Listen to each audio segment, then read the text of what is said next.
ಕಾನೂನು ಕ್ರಮ ಕೈಗೊಳ್ಳಬೇಕು, ಅವರಿಗೆ ಶಿಸ್ತು ಕ್ರಮವನ್ನ ಕೈಗೊಳ್ಳಬೇಕು ಅಂತ ಇವತ್ತು ಜಿಲ್ಲಾ JDS ಪಕ್ಷ ಅಂಜನಪ್ಪ ಅವರು ಜಿಲ್ಲಾಧ್ಯಕ್ಷರ ಮುಖಂಡತ್ವದಲ್ಲಿ ನಾವು ಅವನ ಹೇಳಿಕೆಯನ್ನ ಖಂಡಿಸ್ತಾ ಇದ್ದೀವಿ.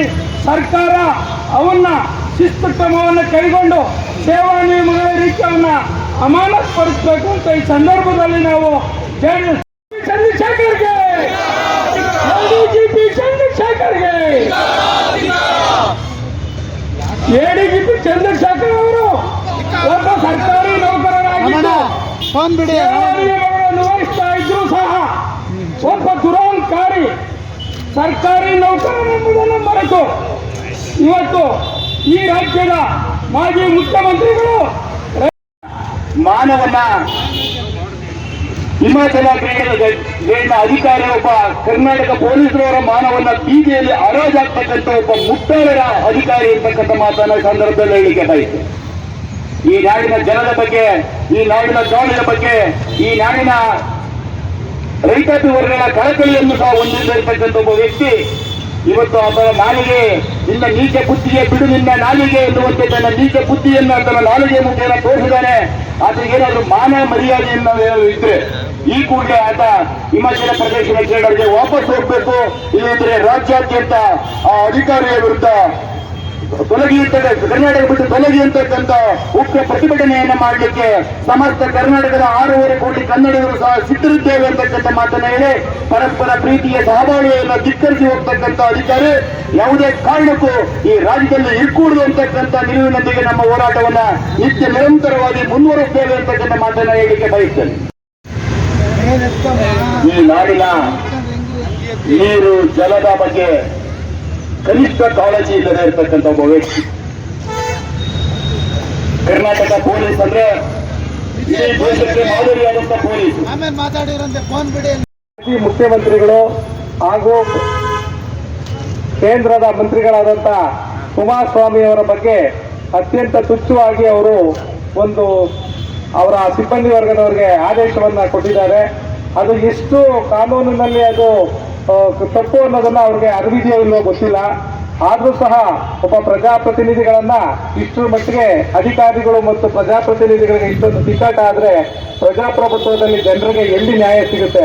ಈ ರೀತಿಯಲ್ಲಿ ಒಂದು ಕೆಟ್ಟದಾದ ಅವಾಚ್ಯ ಶಬ್ದಗಳನ್ನ ಬಳಸಿ ಅವರು ಕೆಳ ಅಧಿಕಾರಿಗಳಿಗೆ ನೇರವಾಗಿ ಕೊಟ್ರೆ ಅವ್ರು ಕಾನೂನು ರೀತಿಯಲ್ಲಿ ಅವರು ಸಿಗಾಕೊಳ್ತೀನಿ ಅಂತೇಳಿ ಹಿಂಭಾಗದಿಂದ ಈ ರೀತಿಯ ಹೇಳಿಕೆಗಳನ್ನ ಕೊಡ್ತಾ ಇರೋದು ಅತ್ಯಂತ ದುರಾದೃಷ್ಟಕರ. ಇಂಥ ಒಬ್ಬ ಭ್ರಷ್ಟ ಅಧಿಕಾರಿಗಳನ್ನ ಇಟ್ಕೊಂಡಿರುವಂತ ನಮ್ಮ ರಾಜ್ಯ ಸರ್ಕಾರ ಅವರು ಇಂಥ ಅಧಿಕಾರಿಗಳನ್ನ ಯಾರೇ ಆಗಿರ್ಲಿ, ಯಾರೇ ಅಧಿಕಾರಿಗಳು ಈ ತರ ಪ್ರಜಾಪ್ರತಿನಿಧಿಗಳ ಮೇಲೆ ಅವಹೇಳನವಾಗಿ ಮಾತಾಡಿದ್ರೆ ಪ್ರಜಾಪ್ರಭುತ್ವದ ವ್ಯವಸ್ಥೆಯಲ್ಲಿ ಯಾವುದೇ ಬಿಗಿ ಇರೋದಿಲ್ಲ. ಆ ಕಾರಣದಿಂದ ದಯಮಾಡಿ ರಾಜ್ಯ ಸರ್ಕಾರ ಮತ್ತು ಮುಖ್ಯಮಂತ್ರಿಗಳು ಸಂಬಂಧಪಟ್ಟ ಇಲಾಖೆಯವರು ಇವರ ವಿರುದ್ಧ ಕ್ರಮವನ್ನು ಜರುಗಿಸಬೇಕು ಅಂತ ಹೇಳಿ ನಾವು ಜಿಲ್ಲಾ ಜನತಾದಳದ ಪರವಾಗಿ ಅತ್ಯಂತ ಉಗ್ರವಾಗಿ ನಾವು ಅದನ್ನ ಖಂಡಿಸ್ತಾ ಇದ್ದೇವೆ. ಕರ್ನಾಟಕ ರಾಜ್ಯ ಪೊಲೀಸ್ ಇಲಾಖೆಗೆ ಒಳ್ಳೆ ಹೆಸರಿದೆ. ಆದರೆ ತಮ್ಮಂತರೋದಕ್ಕೆ ಅಗೌರವ ತರಬೇಡಿ. ತಾವು ಸರ್ಕಾರಿ ಹುದ್ದೆಯಲ್ಲಿ ಇಟ್ಕೊಂಡು ಒಬ್ಬ ರಾಜಕೀಯ ಪಕ್ಷದ ನೇತಾ ನಂತರ ನೀವು ಮಾತಾಡ್ತೀರಾ. ಕುಮಾರಣ್ಣ ಕೇಳಿದ್ದೆ ಇದು. ತಾವು ಹಿಮಾಚಲ ಕೇಡರ್ನ ಅಧಿಕಾರಿ, ನೀವು 5 ವರ್ಷ ಇರ್ಬೋದು ಕೇಡರ್ನಲ್ಲಿ ಅಧಿಕಾರಿ, ಬೇರೆ ರಾಜ್ಯದಿಂದ ಬಂದು ಅಂತ ಹೇಳಿ ಅವ್ರು ಕೇಳಿದ್ದು, ಪ್ರಶ್ನೆ ಮಾಡಿದ್ದು. ಆಮೇಲೆ ತಾವು ಮಾಡಿರ್ತಕ್ಕಂಥ ಭ್ರಷ್ಟಾಚಾರ ಬಗ್ಗೆ ಪ್ರಶ್ನೆ ಮಾಡಿದ್ರು. ಅದಕ್ಕೆ ತಾವು ಉತ್ತರ ಕೊಡಲಿಲ್ಲ. ಅದಕ್ಕೆ ಉತ್ತರ ಕೊಡದಲ್ಲೇ ಯಾವುದೋ ಬರ್ನಾಡ್ ಶಾ ಹೇಳಿಕೆ ಅಂತೆ, ಆ ಹೇಳಿಕೆ ಅಂತೆ, ಈ ಹೇಳಿಕೆ ಅಂತೆ ಅಂತೇಳಿ ಲೆಟ್ರ್ ಬರೆದೋದನ್ನ ವೈರಲ್ ಮಾಡ್ತೀರಾ? ನಿಮಗೆ ನಿಜವಾಗ್ಲೂ ನೈತಿಕತೆ ಇದ್ರೆ ಈಗ ರಾಜೀನಾಮೆ ಕೊಟ್ಟು ಅದ್ರ ಪ್ರಶ್ನೆ ಮಾಡಿ, ಕುಮಾರಣ್ಣ ಬಗ್ಗೆ ಪ್ರಶ್ನೆ ಮಾಡಿ ನಾವು ಒಪ್ಕೊಂತೀವಿ.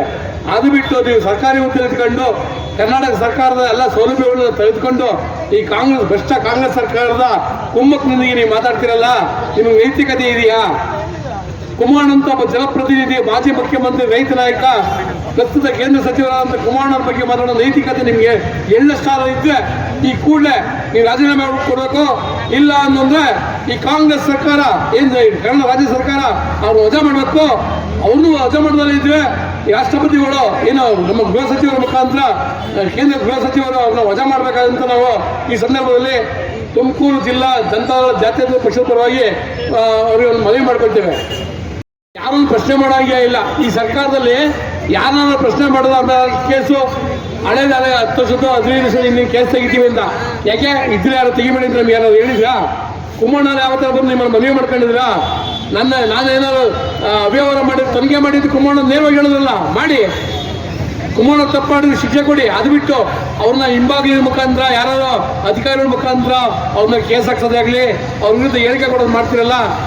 ಮಾನ್ಯ ಮುಖ್ಯಮಂತ್ರಿಗಳೇ, ಮಾನ್ಯ ಉಪಮುಖ್ಯಮಂತ್ರಿಗಳೇ, ನಿಮಗೆ ನೈತಿಕತೆ ಇದೆಯಾ? ನೇರವಾಗಿ ಹೋರಾಟ ಮಾಡಿ. ಕುಮಾರಣ್ಣವರು ಇವತ್ತು ನೇರವಾಗಿ ತಮ್ಮ ವಿರುದ್ಧ ಮಂಡ್ಯದ ಚುನಾವಣೆ ನಿಂತ್ಕೊಂಡು ಗೆದ್ರು, ಕೇಂದ್ರ ಸಚಿವರಾದರು. ಅದನ್ನು ಸಹಿಸ್ಕೊಳಕ್ಕಾಗ್ತಲ್ಲ ನೀವು. ಕುಮಾರಣ್ಣವ್ರ ಮೇಲೆ ನೀವು ಪ್ರತಿನಿತ್ಯ ಯಾರು ಮಂತ್ರಿಗಳ ಕೈಲಿ ಎಲ್ಲ ಹೇಳಿಕೆ ಕೊಡಿಸ್ತಿರಲ್ಲ. ಇದೊಂದು ಬಹಿರಂಗ ಚರ್ಚೆನೇ ಆಗಲಿ. ಕುಮಾರಣ್ಣ ರೆಡಿ ಇದಾರಲ್ಲ, ದಯಮಾಡಿ ನಾನು ಈ ಸಂದರ್ಭದಲ್ಲಿ ಮಾನ್ಯ ಮುಖ್ಯಮಂತ್ರಿಗಳು ಮತ್ತು ಎಲ್ಲರೂ ಅವ್ರು ಕಾಂಗ್ರೆಸ್ ಸರ್ಕಾರಕ್ಕೆ ವಿನಂತಿ ಮಾಡ್ಕೊಳ್ತೇನೆ. ಮೊದಲಿಗೆ ನಿಮ್ಮ ಮನೇಲಿ ಯಜ್ಞ ಸತ್ಬಿಟ್ಟಿದೆಯೋ ಅದನ್ನು ಸರಿ ಮಾಡ್ಕೊಳ್ಳಿ. ಆಮೇಲೆ ಬೇರೆಯವ್ರ ತಡೆ ತಿರುಳ ಬಿದ್ದರೆ ಸರಿ ಮಾಡಿರಂತೆ. ಇವತ್ತು ಕಾಂಗ್ರೆಸ್ ಸರ್ಕಾರ ಯಾವ ಪರಿಸ್ಥಿತಿಯಲ್ಲಿ ಇದೆ ಅಂದರೆ ರಾಜ್ಯದಲ್ಲಿ ಅಭಿವೃದ್ಧಿ ಇಲ್ಲ, ಒಂದೇ ₹1 ಅಭಿವೃದ್ಧಿ ಆಗ್ತಿಲ್ಲ. ಅಭಿವೃದ್ಧಿ ಕಡೆ ಕರ್ನಾಟಕ ಸರ್ಕಾರ ಇದೆಯಲ್ಲ ಅನ್ನೋದು ರಾಜ್ಯದ ಜನ ಮರ್ತೋಗ್ಬಿಟ್ಟಿದ್ದಾರೆ. ಬೆಳಿಗ್ಗೆ ಕಿತ್ತಾಡ, ಬೆಳಿಗ್ಗೆ ಮೂಡ ಹಗರಣ, ವಾಲ್ಮೀಕಿ ಹಗರಣ, 1-2 ನಿಮಗೆ ಹಿಂದಿನ ಸರ್ಕಾರಗಳು ಭ್ರಷ್ಟಾಚಾರ ಮಾಡಿದೀವಿ ಅಂತ ಹೇಳಿ ಅಧಿಕಾರಕ್ಕೆ ಬಂದಂತ ತಾವು ಮಾಡ್ತಿರೋದೇನು? ಯಾರು ಪ್ರಶ್ನೆ ಮಾಡಿದ್ರೆ ಹಿಂದೆ ಅವ್ರು ಮಾಡಿರೋ ನಾ ಮಾಡ್ತೀರ, ಹಿಂದೆ ಅವ್ರೇನೋ ತಪ್ಪು ಮಾಡಿ ಏನೋ ತಿಂದವ್ರೆ ಅಂತ ನೀವ್ಯಾಕೆ ತಿಂತೀರಾ? ಹಿಂದೆ ಅವ್ರು ತಪ್ಪು ಮಾಡೋರಂತ ಅವ್ರು ಕದ್ದವ್ರಿಂದ ನೀವ್ಯಾಕೆ ಕದೀತೀರಾ? ನನ್ನ ಒಂದು ಕಪ್ಪು ಚುಕ್ಕೆ ಹೇಳಿದ ಇಲ್ಲ ಅಂತ ಹೇಳ್ತಂತ ಸಿದ್ದರಾಮಯ್ಯನವರು ಇವತ್ತು ಇಡೀ ಮೈ ತುಂಬ ನೀವು ಕಪ್ಪನ್ನು ಹಾಕೊಂಡಿದ್ದೀರಲ್ಲ, ಇದು ನೈತಿಕತೆನಾ? ನಿಮಗೆ ನೀವೇ ಪ್ರಶ್ನೆ ಮಾಡ್ಕೊಳ್ಳಿ, ದಯಮಾಡಿ. ಮಾನ್ಯ ಮುಖ್ಯಮಂತ್ರಿಗಳನ್ನು ಮತ್ತೊಂದು ಮನವಿ ಮಾಡ್ತೀನಿ ನಾನು. ಪಕ್ಷ ಯಾವುದೇ ಇರಲಿ, ರಾಜಕಾರಣ ಒಂದು ಪಕ್ಕಕ್ಕಿಡಿ. ಒಬ್ಬ ಅಧಿಕಾರಿ ಇವತ್ತು ಕುಮಾರಣ್ಣ ಬಗ್ಗೆ ಮಾತಾಡ್ತಾರೆ, ನಾಳೆ ನಿಮ್ಮ ಬಗ್ಗೆ ಮಾತಾಡ್ತಾರೆ. ಅದಕ್ಕೆ ಅವಕಾಶ ದಯಮಾಡಿ ಮಾಡ್ಕೊಳ್ಬೇಡಿ. ಅವರು ಎಡಿಬಿಸಿ ಚಂದ್ರಶೇಖರ್ ಉತ್ತರ ಕೊಡೋದಾದ್ರೆ ಅವ್ರು ಕುಮಾರಣ್ಣ ಮಾಡಿದಂಥ ಟೀಕೆಗಳಿಗೆ ಉತ್ತರ ಕೊಡಲಿ, ಕುಮಾರಣ್ಣ ಮಾಡಿದಂಥ ಟೀಕೆಗಳಿಗೆ ಉತ್ತರ ಕೊಡಲಿ, ಅದಕ್ಕೆ ಒಪ್ಕೊಂತೀವಿ. ಅದು ಬಿಟ್ಟು ಟೀಕೆಗಳಿಗೆ ಅವ್ರ ಪ್ರಶ್ನೆಗಳಿಗೆ ಉತ್ತರ ಕೊಡದಲೆ ಅದನ್ನು ಬೇರೆ ರೀತಿಯಲ್ಲಿ ತಿರುಚಿ ಅದನ್ನು ವೈರಲ್ ಮಾಡೋದ್ರ ಮುಖಾಂತರ ನೀವು ಒಬ್ಬರ ಮಾನ ಮರ್ಯಾದೆ ಕಳೆಗೆ ಮಾಡ್ತಿರಲ್ಲ, ಸಾಧ್ಯನಾ? ಕರ್ನಾಟಕ ರಾಜ್ಯ ಜನರ ಹೃದಯ ಸಿಂಹಾಸನದಲ್ಲಿರೋದು ಕುಮಾರಣ್ಣ. ನಿಮ್ಮ ಒಂದು ಯಾವುದೇ ಒಂದು ಹೇಳಿಕೆಯಿಂದ ಕುಮಾರಣ್ಣವರ ಜನತೆ ಗೌರವ ಏನು ಕುಗ್ಗೋದಿಲ್ಲ, ದಯಮಾಡಿ ಅರ್ಥ ಮಾಡ್ಕೊಳ್ಳಿ. ರಾಜ್ಯಪಾಲರಿಗೆ ಒಂದು ಮನವಿ ಕೊಡ್ತಾ ಇದ್ದೇವೆ. ಈ ಕೂಡಲೇ ಮಾನ್ಯ ADGP ಚಂದ್ರಶೇಖರ್ ಅವರನ್ನ ಅಮಾನತು ಮಾಡಿ ಅವರ ಸಮಸ್ತ ಅವ್ಯವಹಾರ ಬಗ್ಗೆ ಏನು ಕುಮಾರಣ್ಣ ಆರೋಪ ಮಾಡಿದ್ರು ಅದರ ಬಗ್ಗೆ ಸಮಗ್ರವಾದ ತನಿಖೆ ಆಗಬೇಕು ಅಂತ ಹೇಳಿ ಈ ಸಂದರ್ಭದಲ್ಲಿ ತುಮಕೂರು ಜಿಲ್ಲಾ ಜನತಾ ಜಾತ್ಯತೀತ ಪಕ್ಷ ಪರವಾಗಿ ಒತ್ತಾಯ ಮಾಡ್ತೇನೆ. ಧನ್ಯವಾದ.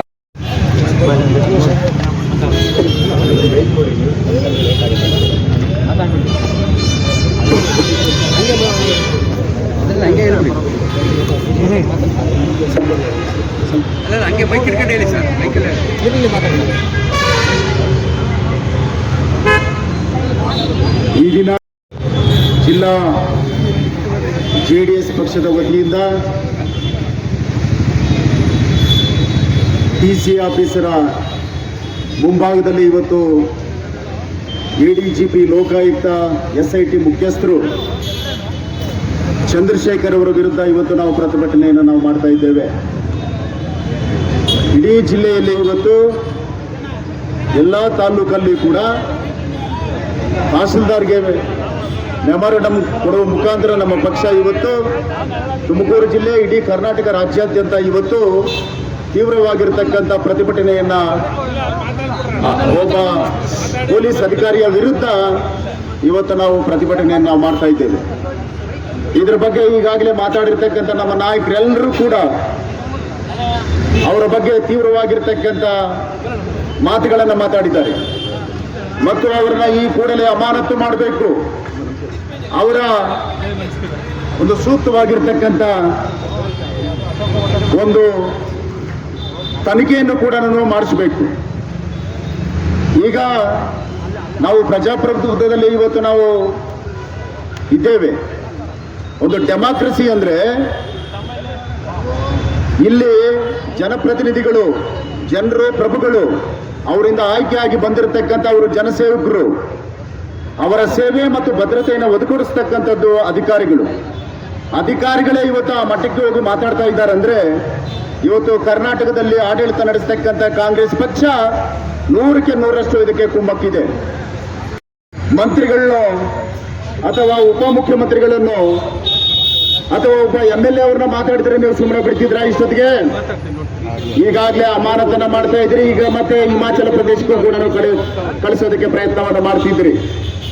ಇದು ಒಬ್ಬ ಅಧಿಕಾರಿಯನ್ನ ಮುಂದೆ ಇಟ್ಕೊಂಡು ಈ ರೀತಿಯಾಗಿರ್ತಕ್ಕಂಥ ತೇಜೋವಧೆಯನ್ನು ಮಾಡಿರ್ತಕ್ಕಂಥದ್ದು ತುಂಬಾ ಅಪರಾಧವಾಗಿರ್ತಕ್ಕಂಥದ್ದು ಅನ್ನೋದು ನಮ್ಮ ಪಕ್ಷದ ಒಂದು ತೀರ್ಮಾನ. ಇವತ್ತು ಪೂಜ್ಯ ಕುಮಾರಸ್ವಾಮಿ ಅವರು ಈ ರಾಜ್ಯದ ಅತ್ಯಂತ ಜನಪ್ರಿಯ ನಾಯಕರು, 2 ಸಾರಿ ಮುಖ್ಯಮಂತ್ರಿ ಆಗಿರ್ತಕ್ಕಂಥವರು. ಈ ಒಂದು ಭಾರತ ದೇಶದ ಶ್ರೀಮಾನ್ ನರೇಂದ್ರ ಮೋದಿಯವರ ಪ್ರಧಾನಮಂತ್ರಿಗಳು ಅವರ ಕ್ಯಾಬಿನೆಟ್ ಅಲ್ಲಿ ಇವತ್ತು ಬೃಹತ್ ಕೈಗಾರಿಕಾ ಸಚಿವರಾಗಿ ಕೆಲಸ ಮಾಡ್ತಕ್ಕಂಥದ್ದು, ಆಡಳಿತವನ್ನು ನಡೆಸ್ತಕ್ಕಂಥ ಒಬ್ಬ ದೊಡ್ಡ ನಾಯಕನ ವಿರುದ್ಧ ನೀವು ಇವತ್ತು ಒಬ್ಬ ಪೊಲೀಸ್ ಇಲಾಖೆಯಲ್ಲಿ ಇರತಕ್ಕಂಥ ಒಬ್ಬ ಅಧಿಕಾರಿ ಈ ರೀತಿ ಮಾತಾಡ್ತಾರೆ ಅಂದ್ರೆ ಇದಕ್ಕೇನಾದ್ರೂ ಬೆಲೆ ಇದೆಯಾ ಅಂತಕ್ಕಂಥದ್ದನ್ನು ನಾವು ಇವತ್ತು ಕರ್ನಾಟಕ ರಾಜ್ಯದಲ್ಲಿ ಜನತೆ ಕೂಡ ಪ್ರಶ್ನೆ ಮಾಡ್ತಾ ಇದ್ದಾರೆ. ಅದಕ್ಕೆ ನಮ್ಮ ಪಕ್ಷ ತೀವ್ರವಾಗಿರ್ತಕ್ಕಂಥ ಪ್ರತಿಭಟನೆ ಮತ್ತು ಹೋರಾಟವನ್ನು ಕೂಡ ನಾವು ಮಾಡ್ತೇವೆ. ಜಿಲ್ಲಾ ಅಧ್ಯಕ್ಷ ಆಗಿರ್ತಕ್ಕಂಥ ಮಾನ್ಯ ಶ್ರೀ ಆಂಜನಪ್ಪನವರೇ, ಹಾಗೂ ಇಲ್ಲಿ ನಡೆದಿರ್ತಕ್ಕಂಥ ಎಲ್ಲ ನಮ್ಮ ಪಕ್ಷದ ಕಾರ್ಯಕರ್ತರು, ಈಗಾಗಲೇ ಆಂಜನಪ್ಪರು ತಮಗೆಲ್ಲರಿಗೂ ಕೂಡ ಬಹಳ ವಿಸ್ತಾರವಾಗಿ ವಿವರಿಸಿ ಹೇಳಿದ್ದಾರೆ. ಒಬ್ಬ ಅಧಿಕಾರಿ ಮಾತನಾಡಬೇಕಾದ್ರೆ ತನ್ನ ವ್ಯಾಪ್ತಿ ಎಷ್ಟಿದೆಯೋ ಅಷ್ಟು ಮಾತ್ರ ಮಾತಾಡಬೇಕಾಗಿತ್ತು. ಒಬ್ಬ ಕೇಂದ್ರ ಸಚಿವರ ವಿರುದ್ಧ, ಅದರಲ್ಲೂ ಕೂಡ 2 ಸಾರಿ ಮುಖ್ಯಮಂತ್ರಿಗಳಾಗಿ ಇವತ್ತು ಕೇಂದ್ರದಲ್ಲೇ ಸಚಿವರಾಗಿರ್ತಕ್ಕಂಥ ಕುಮಾರಸ್ವಾಮಿ ಅವರ ವಿರುದ್ಧ ಮಾತನಾಡಬೇಕಂತ ಸಂದರ್ಭದಲ್ಲಿ ನನ್ನ ವ್ಯಾಪ್ತಿ ಏನು, ನಾನು ಎಷ್ಟರ ಮಟ್ಟಿಗೆ ಇರಬೇಕು, ಯಾವ ಹಂತದಲ್ಲಿ ಇರಬೇಕು ಅಂತಕ್ಕಂಥದ್ದನ್ನ ಯೋಚನೆ ಮಾಡಿ ಮಾತಾಡಬೇಕೇ ಹೊರತು ಅಧಿಕಾರಿ ಇವತ್ತು ಯದ್ವಾ ತದ್ವಾ ಹೀನ ಭಾಷೆಯನ್ನು ಉಪಯೋಗಿಸಿ ಮಾತನಾಡ್ತಕ್ಕಂಥದ್ದು ಅತ್ಯಂತ ಖಂಡನೀಯವಾದಂಥ ಒಂದು ವಿಚಾರ. ಇವತ್ತು ಕುಮಾರಸ್ವಾಮಿ ಅವರು ಅವ್ರ ಮೇಲೆ ಅಲಿಗೇಷನ್ ಮಾಡಿದ್ದಾರೆ, ಒಪ್ಕೊಳ್ತೀವಿ. ಏನು ಮಾಡಿದ್ದಾರೆ? ಅದರಲ್ಲೂ ಕೂಡ ಜವಾಬ್ದಾರಿಯುತ ನಾಯಕರಾಗಿ ಅವರು ಮಾಡಿರ್ತಕ್ಕಂಥ ಒಂದು ಆರೋಪ ಏನಿದೆ, ಬೇಕಾಬಿಟ್ಟಿ ಆರೋಪ ಮಾಡ್ತಕ್ಕಂಥದ್ದಲ್ಲ. ಅದು ಅವರು ಬೇಕಾಬಿಟ್ಟಿ ಆರೋಪ ಮಾಡ್ತಕ್ಕಂಥವರು ಅಲ್ಲ.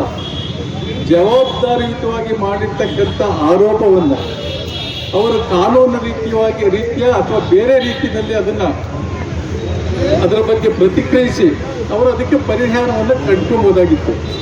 ಆದರೆ ಇವತ್ತು ಅವರು ಒಂದು ಪ್ರಾಣಿಗೆ ಹೋಲಿಸಿ ಅವರು ಮಾತನಾಡ್ತಕ್ಕಂಥದ್ದು, ಅದರಲ್ಲೂ ಕೂಡ ಒಬ್ಬ ಪೊಲೀಸ್ ಅಧಿಕಾರಿ, IPS ಅಧಿಕಾರಿ, ಅವರ ಮೇಲೇನೋ ಲಂಚದ ಆರೋಪ ಇದೆ, ರಾಯಗಾಲುವೆ ಮೇಲೆ ಮನೆ ಕಟ್ಟಿರ್ತಕ್ಕಂಥ ಆರೋಪ ಇದೆ. ಇವತ್ತು ಸಾರ್ವಜನಿಕ ಜೀವನದಲ್ಲಿ ಸೇವೆ ಸಲ್ಲಿಸ್ತಕ್ಕಂಥ ಒಬ್ಬ ಅಧಿಕಾರಿ ಪಕ್ಷಾತೀತವಾಗಿರಬೇಕು, ಪ್ರಶ್ನಾತೀತವಾಗಿರಬೇಕು. ವಿವಾದಕ್ಕೆ ಆಸ್ಪದವಾಗುವಂಥ ರೀತಿಯಲ್ಲಿ ಅವರು ಹೇಳಿಕೆಯನ್ನು ಕೊಡಕೂಡುದು. ಆದರೆ ಇವತ್ತು ಅವರೇನು ಹಿಮಾಚಲ ಪ್ರದೇಶದ ಕೇಡರ್ ಏನಿದ್ದಾರೆ ಚಂದ್ರಶೇಖರ್, ಅವರು ಬಹಳ ಉದ್ದಟತನದಿಂದ ಮಾತನಾಡಿದ್ದಾರೆ. ಅದರಲ್ಲೂ ಕೂಡ ನಮ್ಮ ಮೀಡಿಯಾಕ್ಕೆ ಅವರೇನು ಹೇಳಿದ್ದಾರೆ ಅದೇ ಮೀಡಿಯಾಕ್ಕೆ ಇವತ್ತು ಕೊಟ್ಟಿದ್ದಾರೆ. ಅವರು ಇವತ್ತು ಹೇಳ್ಬೋದು ನಾನು ಕೆಳಗೆಲ್ಲ ಅಧಿಕಾರಿಗಳಿಗೆ ನಾನು ಪತ್ರ ಬರೆದಿದ್ದೀನಿ ಅಂತ, ಆದರೆ ಬರೆದಿರ್ತಕ್ಕಂಥ ಪತ್ರವನ್ನು ಮೀಡಿಯಾ ಕೊಟ್ಟಿದ್ದಾರೆ ಅಂದರೆ ಅವರು ಮಾಧ್ಯಮದ ಮುಂದೆ ಅದು ಹೇಳಿದ್ದಾರೆ ಅಂತ ಅದರ ಅರ್ಥ. ಇವತ್ತು ಅಂಥ ಅಧಿಕಾರಿ, ಒಬ್ಬ ಭ್ರಷ್ಟ ಅಧಿಕಾರಿಯ ವಿರುದ್ಧ ಏನು ಜವಾಬ್ದಾರಿಯುತ ನಾಯಕರು ಹೇಳಿಕೆ ಕೊಟ್ಟಿದ್ದಾರೆ ಅದರ ಬಗ್ಗೆ ಸಂಪೂರ್ಣವಾಗಿ ತನಿಖೆ ಆಗಬೇಕು. CBIಗೆ ಈ ವಿಚಾರವನ್ನು CBI ತನಿಖೆಗೆ ಒಳಪಡಿಸಬೇಕಾಗ್ತದೆ. ಇವತ್ತು ಈ ಬಗ್ಗೆ ಈಗಾಗಲೇ ಕುಮಾರಸ್ವಾಮಿ ಅವರು ಕೇಂದ್ರ ಗೃಹ ಸಚಿವರಿಗೂ ಕೂಡ ಒಂದು ಪತ್ರವನ್ನು ಬರೆದಿರ್ತಕ್ಕಂಥದ್ದು ನಾನು ಮಾಧ್ಯಮದ ಮೂಲಕ ನೋಡಿದ್ದೀನಿ. ಇದು ಬಹಳ ವಿಷಾದನೀಯವಾದಂಥ ವಿಚಾರ, ಈ ಅಧಿಕಾರಿ ನಡ್ಕೊಂಡಿರೋಂಥ ರೀತಿ. ಸ್ವಲ್ಪ ಹಿಂಗೆ ಹೈಟ್ ಮಾಡಿ.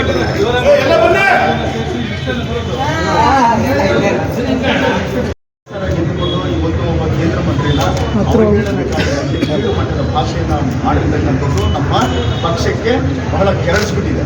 ಹಾಗಾಗಿ ಅವ್ರ ಬಗ್ಗೆ ಸೂಕ್ತವಾಗಿರ್ತಕ್ಕಂಥ ಕ್ರಮವನ್ನು ತಗೋಬೇಕು, ಅವ್ರ ಕೂಡಲೇ ಅಮಾನತು ಮಾಡಬೇಕು ಮತ್ತು ಹಿಮಾಚಲ ಪ್ರದೇಶಕ್ಕೆ ಕಳಿಸಬೇಕು ಅಂತಕ್ಕಂಥದ್ದು ಇದರಲ್ಲಿ ಮುಖದಲ್ಲಿ ಇರ್ತಕ್ಕಂಥದ್ದು ಎಲ್ಲ ಸಾರಾಂಶ. ಅದಕ್ಕಾಗಿ ಇವತ್ತು ನಾವು ಸುಮಾರು ಹೊತ್ತಿಂದ ಜನರನ್ನು ಪ್ರತಿಭಟನೆ ಮಾಡಿದ್ದೀವಿ. ಸೊ ಫೈನಲ್ ಆಗಿ ನಮಗೆ ನಾವು ಏನು ಪಕ್ಷದ ಕೊಡ್ತಾ ಇದ್ದೀವಿ ಸರ್, ಮೆಮೊರಾಂಡಮ್ ಕೊಡ್ತಾ ಇದ್ದೀವಿ ಮನವಿಯನ್ನು. ಮುಖ್ಯ ಕಾರ್ಯದರ್ಶಿಗಳು ನಮ್ಮ ಮುಖಾಂತರ ರಾಜ್ಯಪಾಲ ಎರಡನ್ನೂ ಕೊಡ್ತಾ ಇದ್ದೀವಿ.